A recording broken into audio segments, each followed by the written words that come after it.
skriger indeni. Vi som en vølv, sandhed siger, sæt os fri.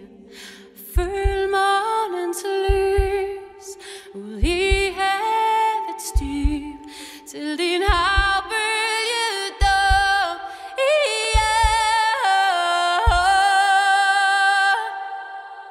stiger på ny. Solens styrke ildner dig, din glødende bål. Kan de aldrig slukke mig? Så modigt et barn af det hedens rig, stærk som en mø i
slicka en vacker ull.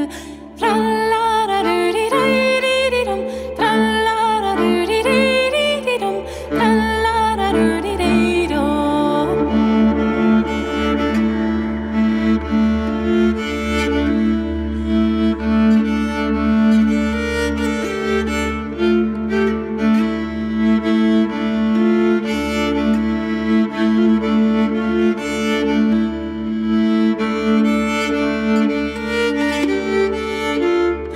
Har du sett noen gammel kjæring, hun gikk i god om og kardehull? Har du sett noen gammel kjæring, hun gikk i god om og kardehull? Og har du sett nasa lyst i båna, hun har lomma full av taratull? Har du sett nasa lyst i båna, hun har lomma full av taratull? Trallararudididididum, trallararudididididum, trallararudidididum.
Som et lyn fra en klar himmel, bosatte du min krop. Et ekko af et minde.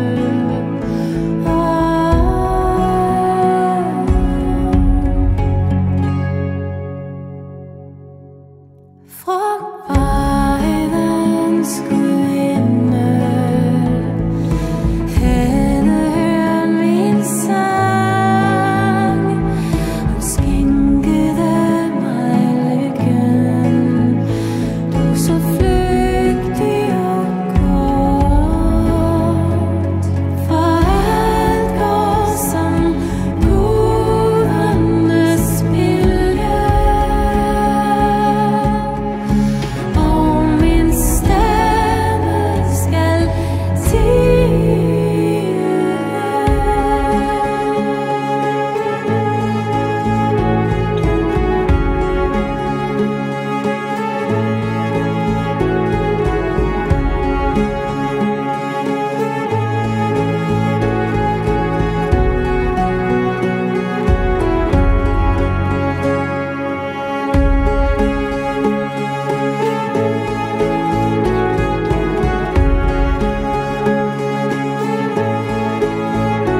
has to return from the salt, salt sea, all for the love of thee.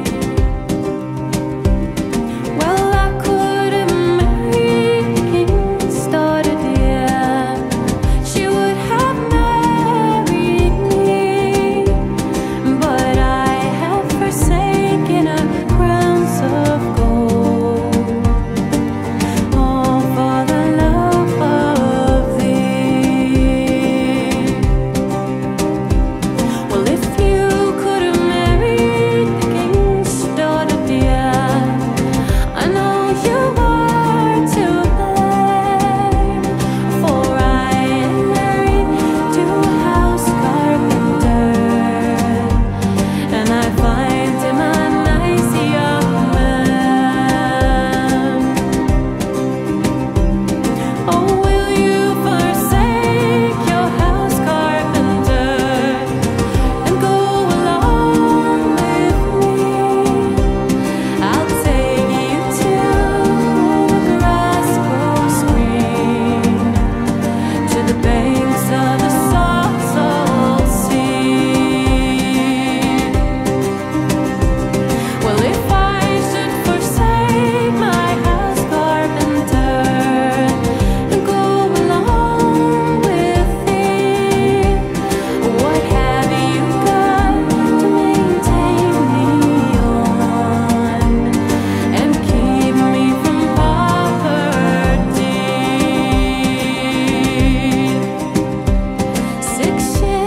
6 ships all out on the sea, 7 more upon dry land, 110 all brave sailormen will be at your command. So she picked up her own wee babe, kisses she gave them free, said, "Stay right here with my house carpenter and keep him good company."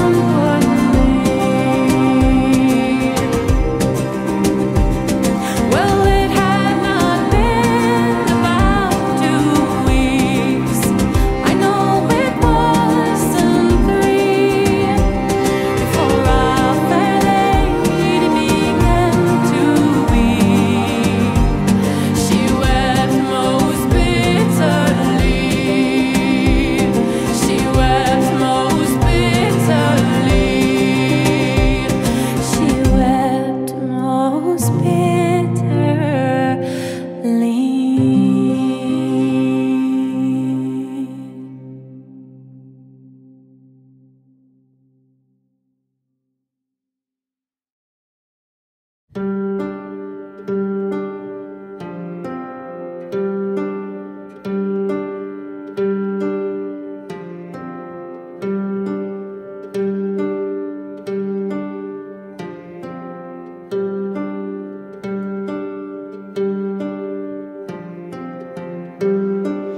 Under the shady green leaves of Yggdrasil, 3 norns spin a thread so coarse, fates of men and gods they weave. The fairest maid in all the kingdom, hair of silver, snow and ice, lives in the heart of every warrior, but one filled her heart's desires with a fever of love's fire.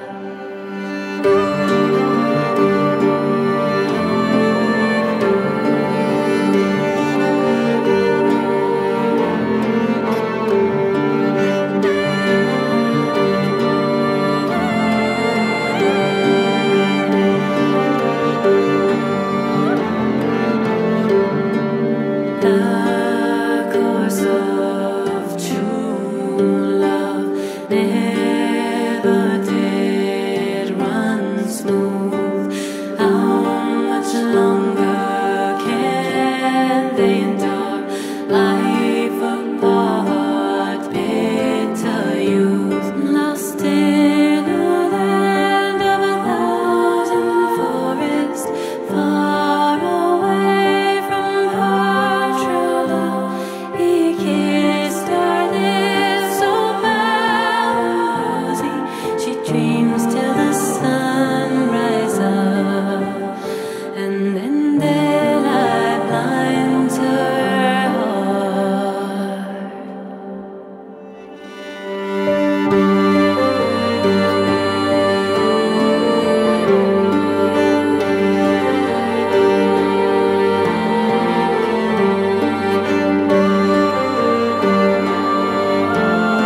fever of love's fire.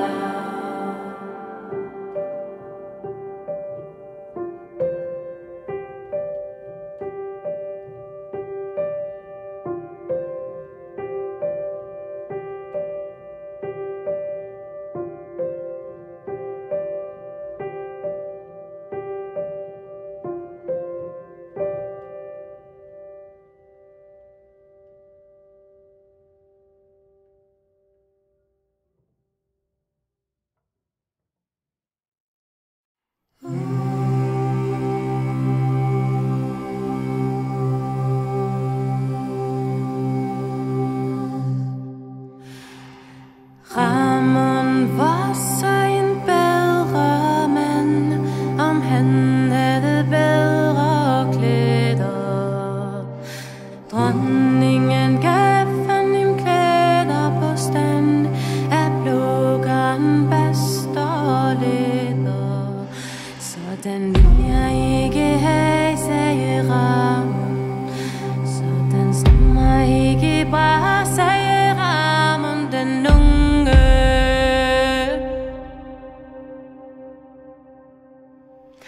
Ramon gik sig til Saltensøstrand, der så han sovjetter stande. Tager jeg Ramon i min mindste hånd og kaster ham langt fra lande. Det gør ikke ene du, sagde Ramon. Kom med mig i alle syv, sagde Ramon den unge. Ramon tog til sit dyre sværd, det han kaldte dømlingen røde. Hug han det efter, søv med en færd, at blodet randt gennem til døde. Der ligger alle syv, sagde Ramon. Alt står jeg her endnu, sagde Ramon den unge.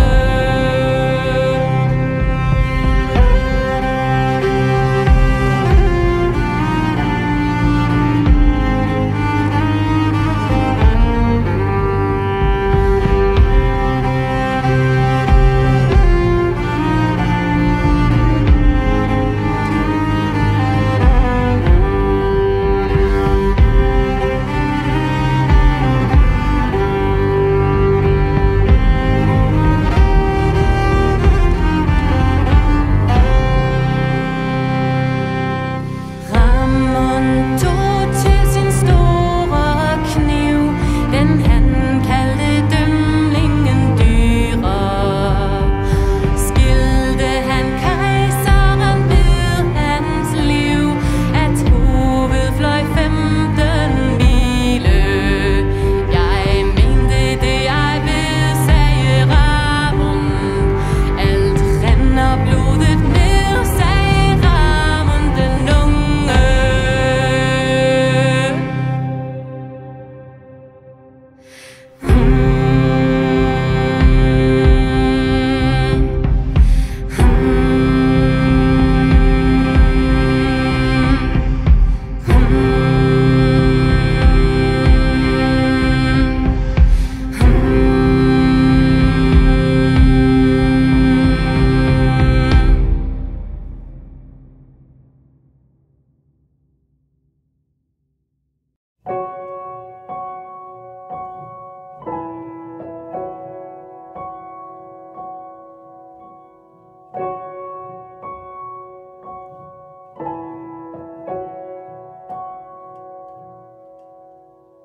Rejer var drukken og liden forstået.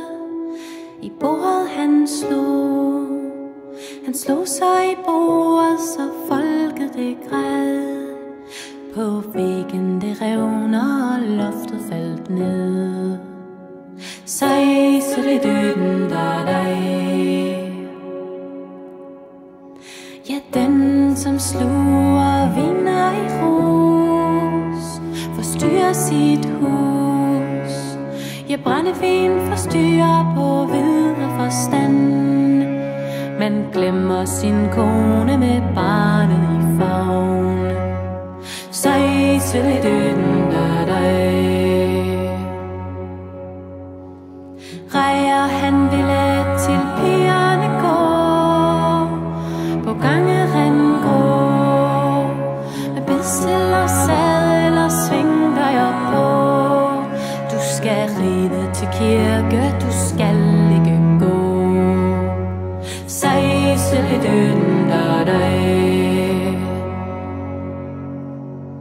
Rejer sad oppe ved bordet og pigerne så med uldne sokker og brunede sko.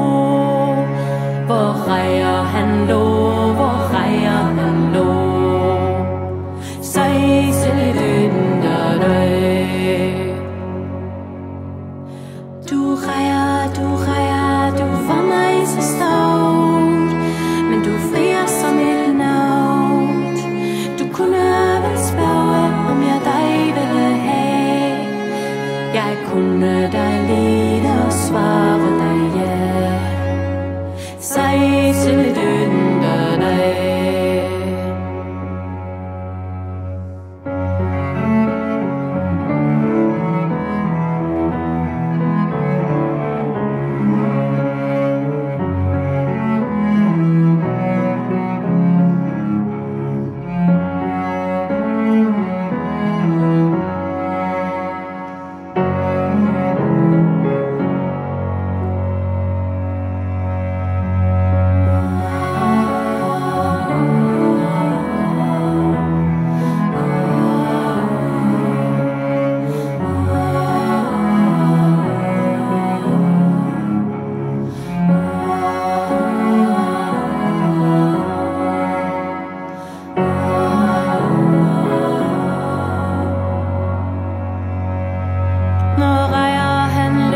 Sin brud som en mand.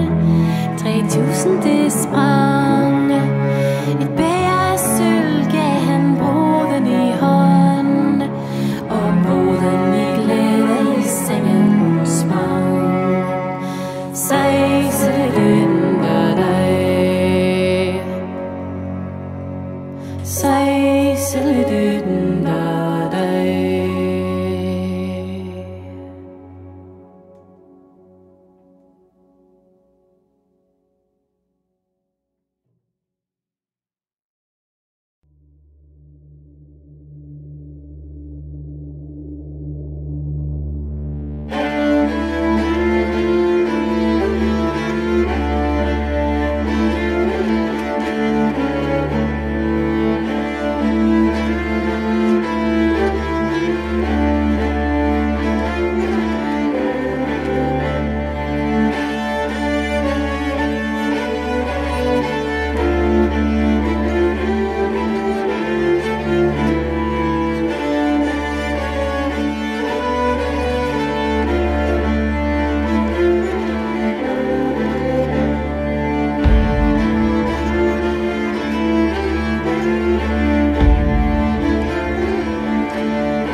Stolhøjt måtte stande alt under vælvet sten. Den var af hovedbane og skyer dødning ben. Der så man halve troe, at var hun lid mod fod. Mod isen blå at skue under løbet blod.